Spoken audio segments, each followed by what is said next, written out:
Hey, what do you like best about the Reviewing Around the Water film series? Maybe seeing all these different cool places. That you might never go to because you work too much and never take time off? Maybe.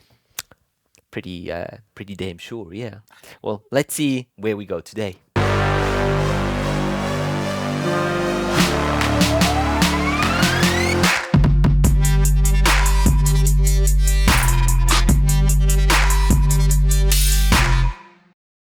Hey there, underwater filmmakers. Welcome back to another episode of Reviewing Your Underwater Films, the series that takes you to all the amazing places on our planet and gives you a chance to dive those places virtually while we review Just want the to say, films. they're not taking me anywhere. I'm every time here in the studio. Come on, next time I'll just put up the heater. You can put on your bathing suit and I'll just splash you with a little bit of water. So it's going to be just like diving. Put sand on the floor. Yeah. Exactly. You can put on your diving mask. It's just going to be like diving. I love it. All right. Next time we should do that. We should actually watch a film through our masks. All right. That's going to be fun. Enough with that. Today's film. Yes. Talking about diving equipment. Yes. So, what is this meant to be? You want me to talk about our sponsor, don't you? yeah, I thought maybe, but yeah, you ruined it. Yeah, I'm rude. Okay. Well, let's use this just quickly to thank our sponsor Divefork for sponsoring today's video as well as the series. You guys know Divefork is our preferred choice when it comes to housings for our little friends here, for mobile phones and everything that is needed to make your mobile phone capable of capturing great footage underwater.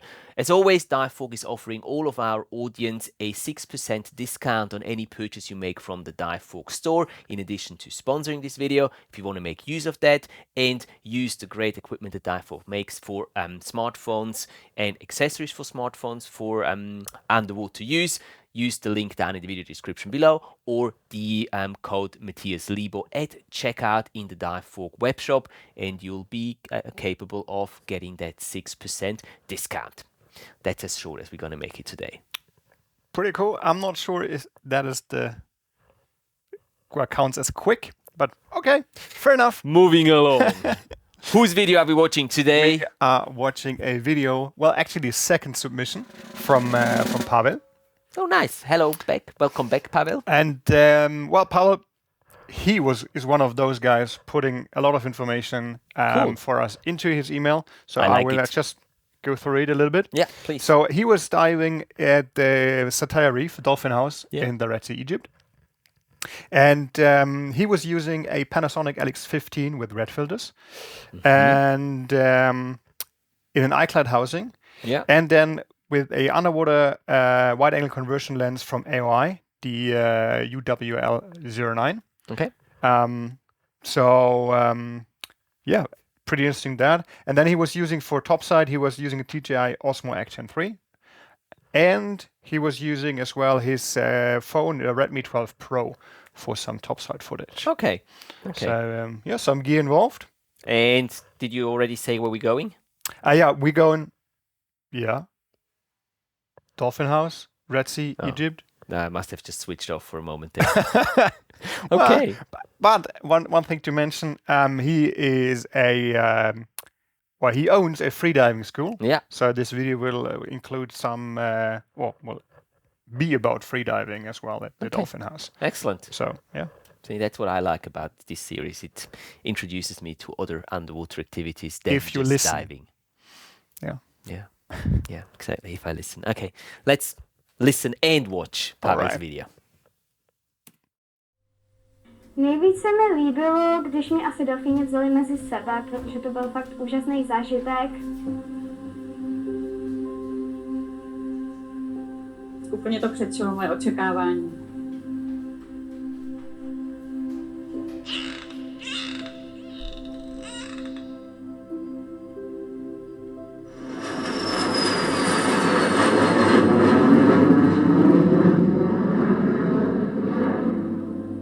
Já jsem tušila, že ta cesta bude docela velká, že to bude intenzivní.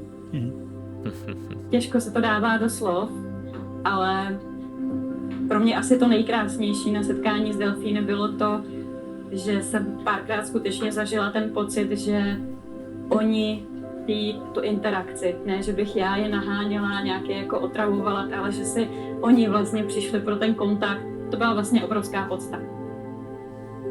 S delfíny jsem se jednou setkala, ale to nebylo takové jako tady, kvůli tomu, že byly strašně daleko.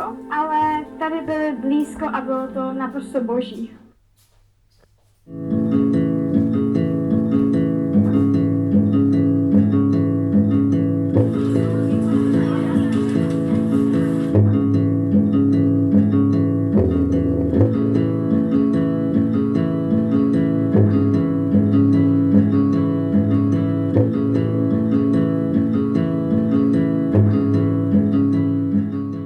Přála jsem si, abych se potkala s delfínama a potkala jsem se s nima hned první den, 2 hodiny intenzivního plavání a vlastně takhle to bylo celý týden. Já jsem největší strach možná, že se nepotkáme s delfínama. Setkání mi dalo obrovský dar nějakého otevření se větší lehkosti a hravosti. Dalo mi to příjemný pocit z toho, jaký ty zvířata jsou, že s tebou dokážou v podstatě komunikovat a že ti ukážou i tu svoji důvěru. To bytí v té vodě s tím mořem a s těma delfínama ve mně vlastně pracovalo, otvíralo tolik věcí, které jsem vůbec nečekala. A kromě toho jsem si ještě splnila vlastně sen, že se mi podařilo se otevřít freedivingu. Díky Adéliný úžasný teorie a úvodu do freedivingu, tak jsem se vlastně naučila strašně rychle a jednoduše i to vyrovnávání tlaku a takže to šlo všechno vlastně hrozně krásně po másle. Hodně blízko jsem byla, asi 2krát se mi to podařilo, jenomže mě vzali mezi sebe a byla jsem blízko asi 5 delfínům a po druhý to bylo s delfíní mámou a tím delfínátkem.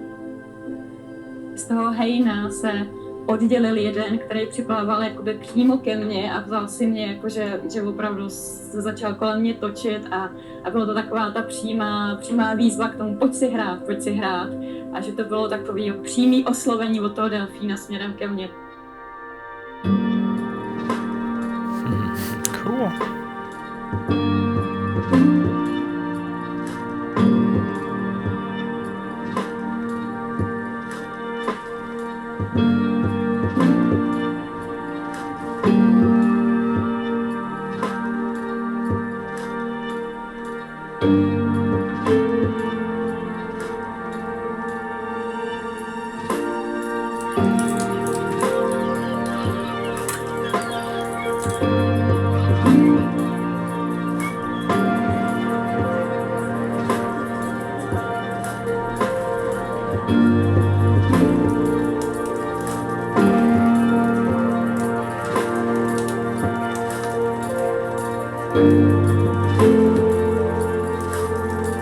Ano, viděla jsem delfíny v zajetí, když jsme byli na Tenerife v waterparku.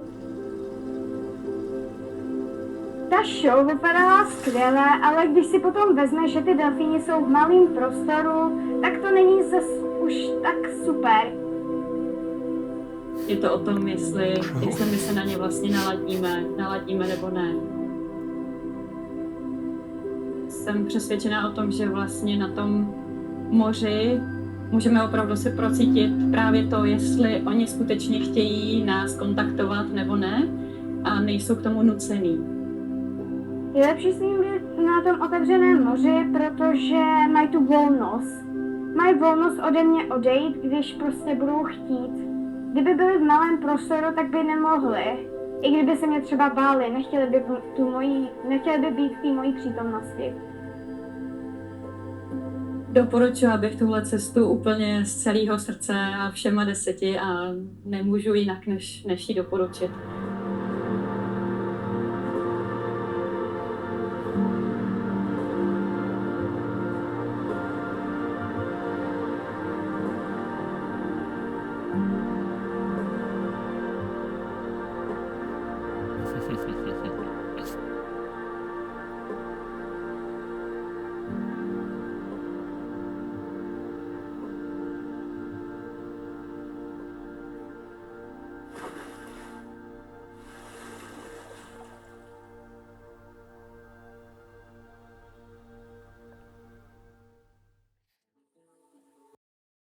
Cool.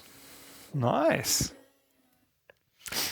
Very nice, Pavel. Thank you very much for your submission. Do you want to learn to freedive now? Well, I know how to freedive. Oh, excuse me. Pardon me. I should learn how to freedive. That is true. All I right. would go with you and just Teach me. record it. Well, you want to record my drowning? No, I would help you before. No, I don't think so. If that happened, you would stick to the camera and make sure that camera's rolling. I would do the same if it happened to you, by the way. Oh, thank you. That's all right. Okay, back to the topic. Tell me about Pavel's film.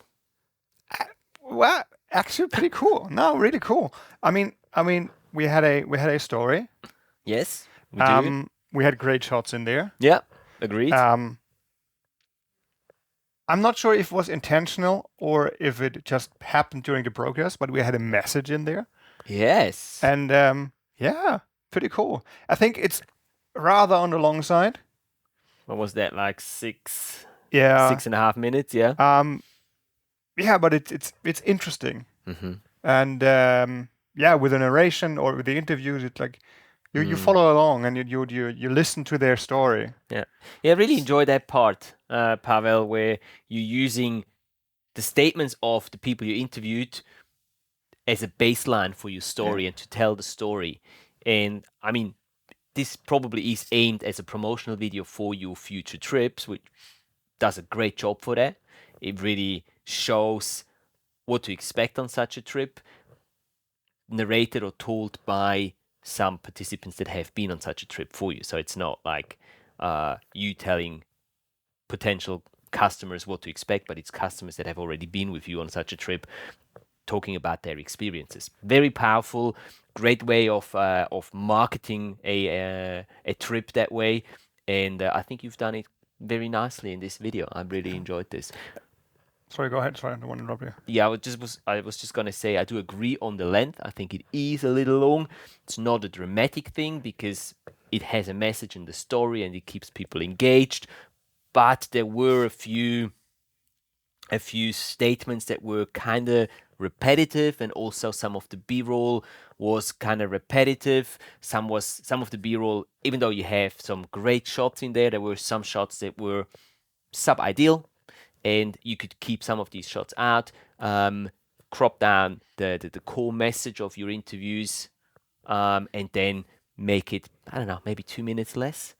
So stay below the 5-minute mark, and then you've got a really, really nice piece. Not that this is not nice by any means, but I think that's one of the things that could be improved. Yeah, if you're talking about improvement. Yeah, exactly. I just want to mention something because I realized during watching the video because like it's in not in English, so we had the English subtitles obviously, and I'm really not sure if it's intentional or it's really just happened as a side product. It's like with a widescreen.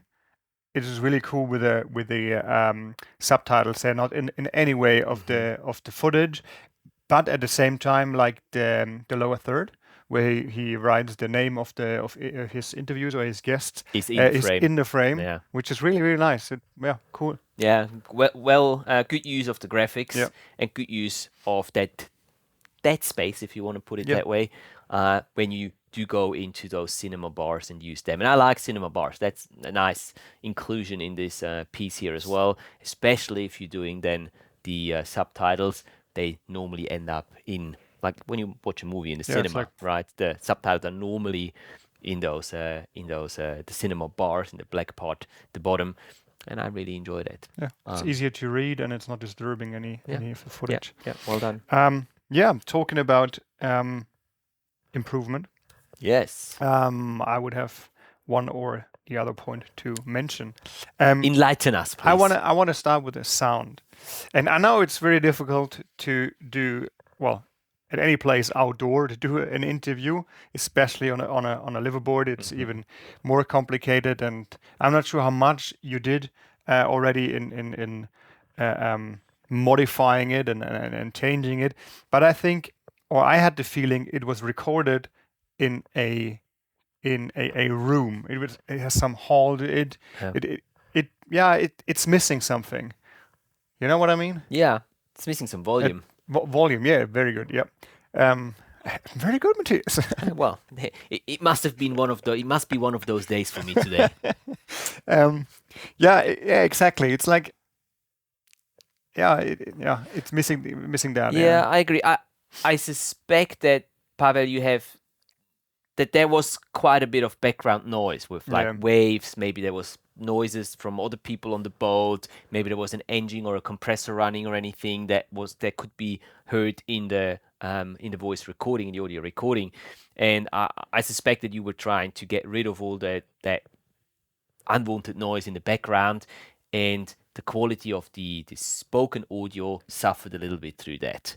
I think you've pushed it a little too much. And honestly speaking, I don't think it's a bad thing if you can hear the ambient noise a little bit around from like the surroundings when you have an interview that is obviously shot outside on a boat. I don't think it's a problem if you have some water splashing, wavy noise, or maybe even the subtle humming of a compressor or an engine running in the background, as long as it's not too dominant. And that's why we use the microphones that you give your talents, right, your interview partners, so that you can get their voice prominently and everything else can be recorded as like a background noise. I don't think that's a big problem in such a project where you can actually see where your subject is sitting. It's a different story if it's just a narration and you don't see where the person speaking is sitting, then you don't want that. But in such a situation, it's just ambient sound. Especially if you give up the volume, as you said, like the character volume of the voice, then I would say, okay, take the ambient and have more volume. Exactly. So I see that. Nevertheless, it's always better to have that microphone that you put onto the interview partner, so that you can get their voice nice and clear and loud. I agree. Do you have anything else? I got something about colors. Yeah, right.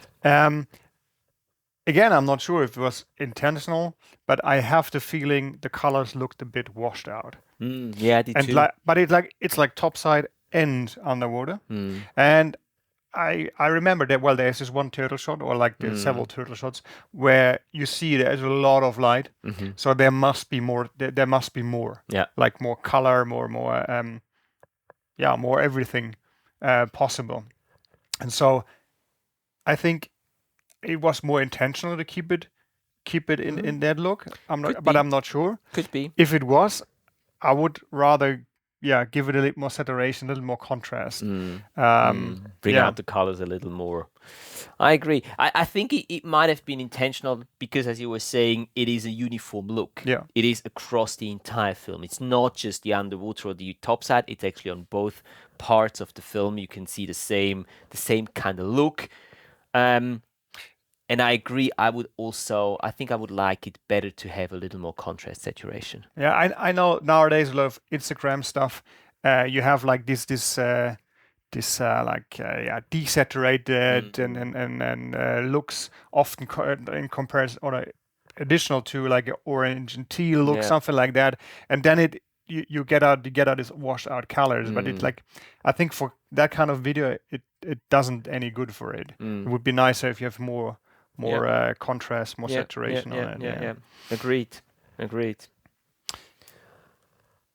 I have one thing, and I'm not sure when was the last time we mentioned that. Please, tell me. I think you guess what it is. No, I'll make it easy for you. Please. Spots on the lens. Ooh, yeah, we didn't mention that for a long time, you're right. I think because you talked before about leaving some shots out and stuff, I think if you want to reduce the length, there are some clips we have spots we can see really visible spots on the lens, like if it's dust or water bubbles. It happened both topside and underwater. You could leave them out. If you really think about, like, you have already your story in mind, and you really need, I don't know, that last shot or something, or the opening shot, whatever, then make sure that it's clean. Yeah. Just take your time and make sure that it is. And I know it's hard. If he's the group trip leader, he got other stuff to do than just filming. But yeah, What do you mean? That's what we do on our group trips. Yeah. We just film, yeah, right? just We hang in don't do there. anything else. We just eat, dive, and film. The first and the last at the bar. Always, always. No, yeah, it can be tricky sometimes to get everything done. But yeah, especially some stuff like that is like that. Just try to clean it and keep it clean. Yeah, agreed. Yeah. So you don't have anything else on the improvement side? No. Then I have two more things that I would like to mention. First of all, stability. Not on all of the shots, but on certain shots, there was, in my opinion, a bit of a stability issue. I know that it can be very difficult when you're on the surface, and some of these surface shots, they tend to be, with all the wave movement and stuff, they tend to be a little unstable. Yeah. So maybe try to be a little more careful with that, or put some extra work into post-production stabilization to get that a little leveled out. On the top side footage also, I think there could have been some better work done on the stabilization, on correcting the stabilization, because when you walked around on the boat, that footage was a little shaky sometimes too. And I know what you're going to be saying, because I saw it too, the horizon. That's always something that you come up with. The horizon sometimes wasn't quite level. That's an easy fix to just make sure that you get it leveled when you add that clip into your timeline, and it makes it's just nicer to look at a leveled horizon than a crooked horizon. And the last thing that I've got is the smartphone footage. I think it was the smartphone footage. There was some topside footage that looked grainy, noisy, and didn't quite fit the other footage that was in the film. Yeah. And if anyhow possible, try to use the same or a similar camera for underwater and on land, just to give it a more uniform look as a complete film. And I think the smartphone, I guess it was the smartphone. I don't think it was the Osmo Action. I think it was the smartphone.